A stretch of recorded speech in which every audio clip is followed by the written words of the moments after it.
Hello space lovers, భూమి మీద నుండి అంతరిక్షంలోకి వెళ్లిన ఒక స్పేస్ క్రాఫ్ట్ తో కమ్యూనికేషన్ కట్ అయితే ఎలా ఉంటుంది? అందులో 4 ఆస్ట్రోనాట్స్ ఉండి వాళ్ళ నుండి ఎలాంటి సిగ్నల్ రాకపోతే నాసా సైంటిస్టుల గుండెల్లో ఎంత టెన్షన్ ఉంటుంది. సరిగ్గా ఆర్టెమిస్ 2 మిషన్ 7వ రోజున అదే జరిగింది. చంద్రుడికి అవతల వైపుకు వెళ్లిన ఒరియన్ స్పేస్ క్రాఫ్ట్ తో దాదాపు 40 నిమిషాల పాటు భూమికి సంబంధాలు తెగిపోయాయి. ఆ 40 నిమిషాల్లో ఆ 4 ఆస్ట్రోనాట్స్ పరిస్థితి ఏంటి? వాళ్ళు చీకటిగా ఉండే చంద్రుడు వెనక భాగంలో ఏం చూశారు? అసలు సిగ్నల్ ఎందుకు కట్ అయింది? మళ్ళీ కమ్యూనికేషన్ ఎలా వచ్చింది? ఈ వీడియోలో మనం పాయింట్ టు పాయింట్ ప్రతిదీ తెలుసుకుందాం. Welcome to Telugu alchemist. మనం మెయిన్ టాపిక్ లోకి వెళ్లే ముందు అసలు ఈ ఆర్టెమిస్ 2 మిషన్ ఏంటో ఒకసారి సింపుల్ గా చూద్దాం. 50 ఏళ్ల క్రితం నాసా వాళ్ళు అపోలో మిషన్స్ ద్వారా మనుషులను చంద్రుడి మీదకి పంపించారు. అపోలో 17 తర్వాత మళ్ళీ ఇన్నాళ్లకు మనుషులు చంద్రుడి దాకా వెళ్తున్న మిషన్ ఈ ఆర్టెమిస్. కానీ ఆర్టెమిస్ 2 లో వాళ్ళు చంద్రుడి మీద ల్యాండ్ అవ్వరు. కేవలం చంద్రుడి చుట్టూ ఒక రౌండ్ వేసి భూమికి తిరిగి వస్తారు. అయితే అలా తిరిగి రావడానికి అంత దూరం వెళ్లడం ఎందుకు అని మీరు అనుకోవచ్చు. కానీ ఇక్కడ పాయింట్ ఏంటంటే స్పేస్ మిషన్ అనేది చాలా కాంప్లికేటెడ్. ఇక్కడ సక్సెస్ రేట్ ఎంత ఉన్నా సరే నెక్స్ట్ మిషన్ లో చిన్న మిస్టేక్ జరిగినా సరే ఆ మిషన్ ఫెయిల్ అయిపోతుంది. అందుకే నెక్స్ట్ మిషన్ లో మనుషులు చంద్రుడి మీద అడుగు పెట్టడానికి ముందు ఇదొక టెస్ట్ డ్రైవ్ లాంటిదన్నమాట. 2026 ఏప్రిల్ 1వ తేదీన కెనడీ స్పేస్ సెంటర్ నుండి నాసా వాళ్ళు తయారు చేసిన అత్యంత శక్తివంతమైన SLS రాకెట్ ద్వారా ఈ ఒరియన్ స్పేస్ క్రాఫ్ట్ ని లాంచ్ చేశారు. ఇందులో 4 ఆస్ట్రోనాట్స్ ఉన్నారు. అందులో మెయిన్ గా రీడ్ వైజ్మన్, ఇతను ఈ మిషన్ కమాండర్. తర్వాత విక్టర్ గ్లోవర్, ఇతను పైలట్. నెక్స్ట్ క్రిస్టినా కోచ్, ఈమె మిషన్ స్పెషలిస్ట్ అండ్ చంద్రుడి చుట్టూ వెళ్తున్న మొట్టమొదటి మహిళ ఈమె. అలాగే Jeremy Hanson, mission specialist, Canada దేశానికి చెందిన ఆస్ట్రోనాట్. వీళ్ళు 10 రోజుల పాటు ఈ స్పేస్ జర్నీలో ఉంటారు. రాకెట్ లాంచ్ అయిన తర్వాత Orion space craft earth orbit లో కొన్ని రోజులు ఆర్బిట్ చేసింది. ఆ తర్వాత ఇంజన్స్ ని ఫైర్ చేసుకుని చంద్రుడి వైపు దూసుకెళ్లడం మొదలుపెట్టింది. ఈ మొదటి 6 రోజుల్లో ఆస్ట్రోనాట్స్ ఒరియన్ క్యాప్సూల్ లోని లైఫ్ సపోర్ట్ సిస్టమ్ ని, నావిగేషన్ ని టెస్ట్ చేశారు.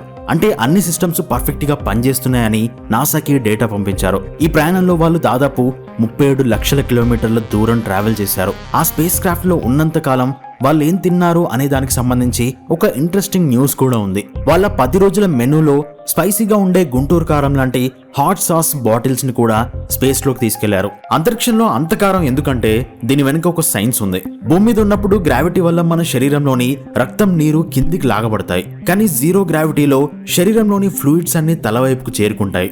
దీనివల్ల వాళ్ళ ముఖం ఉబ్బిపోయి జలుబు చేసినప్పుడు ముక్కు ఎలా బ్లాక్ అవుతుందో అలా అయిపోతుంది. ముక్కు బ్లాక్ అయితే ఆటోమేటిక్ గా సెన్స్ ఆఫ్ టేస్ట్ కానీ వాసన చూసే శక్తి కానీ తగ్గిపోతుంది. అందుకే స్పేస్ లో నార్మల్ ఫుడ్ తింటే ప్లాస్టిక్ తిన్నట్టుగా చప్పగా ఉంటుంది. ఆ ఫుడ్ లో వాళ్ళకి టేస్ట్ గా ఉండాలి అంటే అందులో చాలా ఘాటుగా ఉండే స్పైసీ సాస్లు, కారం కలుపుకొని తింటారు. సరే, 6 రోజులు సాఫీగా సాగిపోయింది. స్పేస్ క్రాఫ్ట్ నెమ్మదిగా చంద్రుడికి దగ్గరవుతోంది. ఇక్కడే అసలు టెన్షన్ మొదలైంది. అదే డే 7 ఏప్రిల్ 6వ తేదీ. డే 7 రోజున ఒరియన్ స్పేస్ క్రాఫ్ట్ చంద్రుడికి అత్యంత దగ్గరగా వెళ్ళింది. దీన్ని ఫ్రీ రిటర్న్ ట్రాజెక్టరీ అంటారు. అంటే 8 ఆకారంలో భూమి చుట్టూ చంద్రుడి చుట్టూ తిరగడం చేస్తుందన్నమాట. అయితే చంద్రుడికి 2 వైపులు ఉంటాయని మనకు తెలుసు. ఒకటి నియర్ సైడ్, అంటే మనకు భూమి మీద నుండి ఎప్పుడూ కనిపించే ముఖం. రెండవది ఫార్ సైడ్, మనకు భూమి మీద నుండి ఎప్పటికీ కనిపించని వెనుక భాగం. అయితే ఒరియన్ స్పేస్ క్రాఫ్ట్ ఈ ఫార్ సైడ్ లోకి ఎంటర్ అయింది. చంద్రుడి ఉపరితలానికి కేవలం కొన్ని వేల కిలోమీటర్ల పై నుండి అది ప్రయాణిస్తోంది. ఎప్పుడైతే స్పేస్ క్రాఫ్ట్ చంద్రుడు వెనక్కి వెళ్ళిందో భూమికి స్పేస్ క్రాఫ్ట్ కి మధ్యలో భారీ సైజులో ఉన్న చంద్రుడు ఒక గోడలాగా అడ్డు చేశాడు. దీనివల్ల ఏమైందంటే రేడియో సిగ్నల్స్ కట్ అయిపోయాయి. భూమి మీద ఉన్న నాసా కంట్రోల్ రూమ్ లో సైలెంట్ అయింది. ఆ 4 ఆస్ట్రోనాట్స్ తో మాట్లాడడానికి ఎలాంటి మార్గం లేదు. వాళ్ళు పంపే వీడియో రాదు, ఆడియో రాదు. అసలు వాళ్ళు బ్రతికే ఉన్నారా లేదా అని తెలుసుకోవడానికి టెలిమెట్రీ డేటా కూడా రాదు. మొత్తం బ్లాక్అవుట్. ఈ సమయం దాదాపు 40 నిమిషాల పాటు ఉంటుంది. ఈ 40 నిమిషాల పాటు కంట్రోల్ రూమ్ లో ఉన్న సైంటిస్టులకు, ఇంజనీర్లకు చాలా టెన్షన్ అయింది. ఎందుకంటే ఆ సమయంలో స్పేస్ క్రాఫ్ట్ లో ఏ చిన్న టెక్నికల్ ప్రాబ్లం వచ్చినా సరే వాళ్ళని కాపాడడానికి భూమి మీద నుండి మనం చేయగలిగింది ఏమీ లేదు. వాళ్ళంతటా వాళ్ళే ఆ ప్రాబ్లం ని సాల్వ్ చేసుకోవాలి. ఒకవేళ ఆ స్పేస్ క్రాఫ్ట్ గనుక దారి తప్పితే వాళ్ళు అనంతమైన అంతరిక్షంలోకి కొట్టుకుపోయి ఎప్పటికీ తిరిగి రాలేరు. అయితే నాసా వాళ్ళు ఇక్కడ భూమి మీద టెన్షన్ పడుతుంటే చంద్రుడి వెనకాల ఆ 4 ఆస్ట్రోనాట్స్ ఒక అద్భుతాన్ని వాళ్ళ కళ్ళతో చూస్తున్నారు. మనుషులు ఇంతవరకు చూడలేనిది, ఏ టెలిస్కోప్ కూడా చూడని ఎన్నో అద్భుతాలను వాళ్ళు రికార్డ్ చేస్తున్నారు. సిగ్నల్ కట్ అయిన ఆ 40 నిమిషాల్లో వాళ్ళు చూసిన అద్భుతాలు ఏంటో తెలుసా? చంద్రుడి అవతల వైపు ఎప్పుడు ఎన్నో ఆస్ట్రాయిడ్స్, మీటియోరైట్స్ గుద్దుకుంటూ ఉంటాయి. కాబట్టి అక్కడ ఎన్నో వందల క్రేటర్స్ ఉంటాయి. ప్రాచీన కాలం నాటి లావా ప్రవాహాల తాలూకు ఆనవాళ్లు, ఉపరితలంపై ఉన్న పగుళ్ళు, ఇవన్నీ వాళ్ళు హై రెజల్యూషన్ కెమెరాలతో ఫోటోలు తీశారు. ఇవి చంద్రుడి చరిత్రను, అది ఎలా పుట్టిందో తెలుసుకోవడానికి శాస్త్రవేత్తలకు చాలా ఉపయోగపడతాయి. అండ్ అక్కడ వాళ్ళు ఊహించని ఒక సర్ప్రైజ్ చూశారు. వాళ్ళు చంద్రుడి వెనుక ఉన్నప్పుడు సూర్యుడికి వాళ్ళకి మధ్యలో చంద్రుడు అడ్డుగా ఉండడం వల్ల వాళ్ళకు ఒక అద్భుతమైన సూర్యగ్రహణం కనిపించింది. సూర్యుడి చుట్టూ ఉండే కిరీటం లాంటి కాంతి, అంటే సూర్యుడి కరోనాని వాళ్ళు డైరెక్ట్ గా ఫోటోలు తీయగలిగారు. భూమి మీద నుంచి కనిపించే గ్రహణం కన్నా స్పేస్ లో కనిపించే గ్రహణం వేల రెట్లు అద్భుతంగా ఉంటుంది. అండ్ వీళ్ళు విండోల నుంచి చూస్తుండగా చంద్రుడి చీకటి ఉపరితలం మీద 6 సార్లు చిన్న చిన్న ఫ్లాష్లు రావడం గమనించారు. అవేంటంటే అంతరిక్షంలో తిరిగే చిన్న చిన్న రాళ్ళు చంద్రుడిని బలంగా గుద్దుకోవడం వల్ల వచ్చిన నిప్పురవ్వలు. దీన్ని వాళ్ళు రికార్డ్ చేశారు. చంద్రుడి మీద వాతావరణం లేదు కాబట్టి ఏ చిన్న రాయి గుద్దుకున్నా సరే పెద్ద పేలుళ్లాగా కనిపిస్తుంది. అండ్ భూమి మీద మనం సన్ రైజ్ చూస్తాం కదా, వాళ్ళు చంద్రుడి చుట్టూ తిరుగుతున్నప్పుడు చంద్రుడు వెనక్కి వెళ్ళగానే భూమి మాయమైపోయింది. దీన్ని ఎర్త్ సెట్ అంటారు. మళ్ళీ ఆ 40 నిమిషాలు దాటి బయటికి వస్తున్నప్పుడు చంద్రుడి అంచు మీద నుండి మన నీలిరంగు భూమి పైకి ఉదయిస్తున్నట్టుగా కనిపించింది. ఆ దృశ్యం వాళ్ళ కళ్ళల్లో నీళ్లు తెప్పించింది.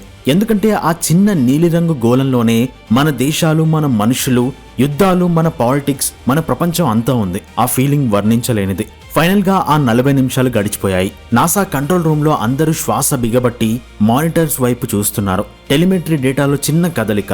ఒరియన్ స్పేస్ క్రాఫ్ట్ చంద్రుడు వెనుక భాగం దాటి మళ్ళీ నియర్ సైడ్ కి వచ్చింది. చంద్రుడి అడ్డు తొలగిపోయింది. వెంటనే రేడియో కమ్యూనికేషన్ సిగ్నల్ కనెక్ట్ అయింది. హ్యూస్టన్, దిస్ ఇస్ ఒరియన్, మేం సేఫ్ గా ఉన్నాం అని కమాండర్ వైజ్ మ్యాన్ వాయిస్ వినిపించగానే నాసా సెంటర్ లో అందరూ ఒక్కసారిగా చప్పట్లతో, అరుపులతో సంబరాలు చేసుకున్నారు. ఆ 40 నిమిషాలు సక్సెస్ఫుల్ గా ముగిశాయి. సిగ్నల్ వచ్చిన వెంటనే ఆ 40 నిమిషాల్లో వాళ్ళు క్యాప్చర్ చేసిన వేలాది హై క్వాలిటీ ఫోటోలను, ఆడియోను, సైంటిఫిక్ డేటాను భూమికి ట్రాన్స్మిట్ చేయడం మొదలుపెట్టారు. NASA science mission directorate doctor Nicky Fox ఈ ఫోటోలు చూసి మాట్లాడుతూ, మన ఆటమిస్ట్ వ్యోమగాములు తీసుకొచ్చిన ఈ ఫోటోలు, డేటా రాబోయే తరాలకు ఒక పెద్ద ఇన్స్పిరేషన్. ఇవి చంద్రుడి గురించి మనకు తెలియని ఎన్నో కొత్త నిజాలను తెలియజేస్తాయని ఎంతో గర్వంగా చెప్పారు. చంద్రుడి చుట్టూ తిరగడం కంప్లీట్ అవ్వగానే చంద్రుడి గ్రావిటీ వాళ్ళ స్పేస్ క్రాఫ్ట్ ను భూమి వైపుకు బలంగా విసిరేస్తుంది. దీన్నే ఫ్రీ రిటర్న్ అంటారు. అంటే దీనికోసం మళ్ళీ ఇంజన్స్ వాడి ఇంధనాన్ని వేస్ట్ చేయాల్సిన అవసరం లేదు. నాసా క్యాల్కులేషన్స్ అంత పర్ఫెక్ట్ గా ఉన్నాయన్నమాట. డే 7 పూర్తయ్యేసరికి వాళ్ళు సగం ప్రయాణాన్ని పూర్తి చేసుకుని వాళ్ళ సొంత ఇల్లైన భూమి వైపుకు గంటకు వేలాది కిలోమీటర్ల వేగంతో ప్రయాణించడం మొదలుపెట్టారు. మిగిలిన 3 రోజులు వాళ్ళు భూమికి చేరుకోవడానికి టైం పడుతుంది. అయితే చాలా మందికి ఒక డౌట్ రావచ్చు, ఇప్పటికే 50 ఏళ్ల క్రితం చంద్రుడి మీదకి వెళ్ళాం కదా, మళ్ళీ ఇప్పుడు కోట్లు ఖర్చు పెట్టి ఎందుకు ఈ ఆర్టెమిస్ మిషన్ లో అని. దీనికి కారణాలు చాలా ఉన్నాయి. మెయిన్ గా అపోలో కాలం నాటి టెక్నాలజీ వేరు, ఇప్పటి టెక్నాలజీ వేరు. ఇప్పుడు మన టార్గెట్ కేవలం చంద్రుడి మీద కాలు పెట్టడం కాదు, అక్కడ ఒక బేస్ క్యాంప్ ని కట్టాలి. భవిష్యత్తులో మనం మార్స్ మీదకి మనుషులను పంపాలి అంటే చంద్రుడు మనకు ఒక పెట్రోల్ బంక్ లాగా, ఒక లాంచ్ ప్యాడ్ లాగా ఉపయోగపడతాడు. ఆటమిస్ ద్వారా మనం ఆ టెక్నాలజీని టెస్ట్ చేస్తున్నాం. అండ్ భూమి ఒకరోజు అంతమయ్యే పరిస్థితి వస్తే మానవజాతి అంతం కాకుండా ఉండాలి అంటే మనం ఇంకో గ్రహం మీద కూడా జీవించడం నేర్చుకోవాలి. దానికి ఇదే మొదటి అడుగు. అక్కడికి ఫ్యూచర్ లో మనుషులు వెళ్లి నివసిస్తారు, అక్కడే పనిచేస్తారు. ఎందుకంటే చంద్రుడి మీద బేస్ ని కట్టడం, అక్కడ ఉండాలి అనుకోవడం అంత ఈజీ విషయాలు కాదు. అయినా సరే ఇదొక పెద్ద మిషన్. మేబీ ఫ్యూచర్ లో ఏఐతో డెవలప్ అయిన రోబోలు కూడా అక్కడ కన్స్ట్రక్షన్ లో మేజర్ రోల్ ప్లే చేయొచ్చు. కాబట్టి ఆర్టిఫిషియల్ ఇంటెలిజెన్స్ రోబోలతో కట్టిన లూనార్ బేస్ లో ఉండడానికి కూడా మనుషులు వెళ్ళడానికి ఛాన్స్ ఉంది. సో ఇది ఆ 40 నిమిషాల వెనుక ఉన్న అసలు సైన్స్, అసలు కథ.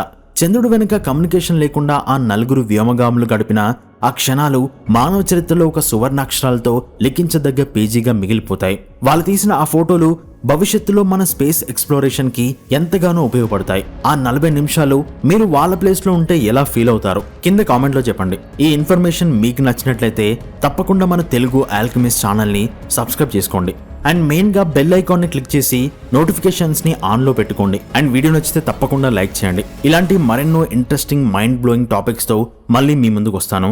అంతవరకు keep exploring. Thanks for watching.